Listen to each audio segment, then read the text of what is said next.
shit. Hey TikTok, hey YouTube, I'm remaking this video before I go to work.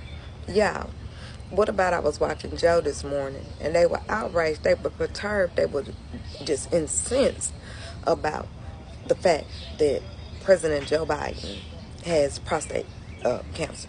And they, y'all know if the battery don't do nothing else, it's gonna go out, y'all. But how dare he not tell the American people? And he had to know, maybe he didn't know. He's a human, and maybe he didn't want to know, and he didn't get tested. But either way, he's not the president now. Y'all dogged him about his mental acuity. They brought it back to that. Having prostate cancer would have nothing to do with your mental acuity. That's the most foolish thing. How did one have anything to do with the other? One down here, the other was up here. They said it metastasized to his bone, but it ain't moved up to the brain yet. So where did they get that information from? They're reaching. But yet at the same time, they was telling us how wonderful Donald J. Trump was. You know, but you can't figure out a bad thing for Donald Trump. His doctor told us that he had the health of a 20-year-old. I don't have the health of a 20-year-old, and I ain't nowhere near as old as Donald J. Trump. So I'm trying to figure out where is that lie coming from, because that's exactly what it is.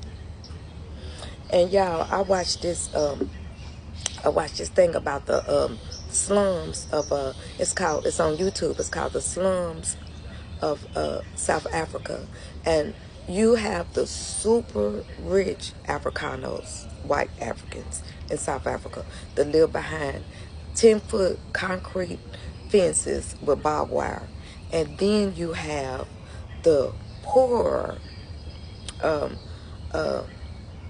Africanos that live in like what would be our Centennial or our Central Park in shanties with their families.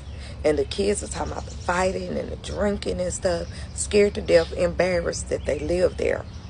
And so I feel like South Africa has overcorrected, but I can understand, you know, you came in, you colonized and put their people in bondage. You put the African people in bondage in their country.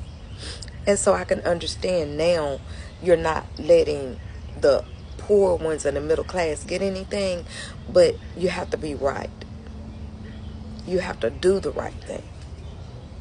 You can't say you're God and then you try to punish these people. What you do is show them, hey, I'm not like you. I don't want to bring you down, but you're not going to take away from my family. You see what I'm saying? And that's the same as what's going on in the United States right now.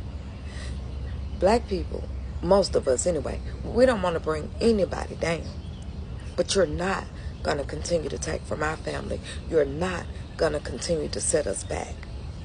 We're just not going to allow it to happen. If we can all live in peace in the United States, then the United States will crash. Point blank, period. There's no getting around it. There's no getting around it. But I got to get ready to go to work, y'all. From an angry black woman out of Tennessee, stay woke so you ain't got to get woke. Don't worry about cancel culture.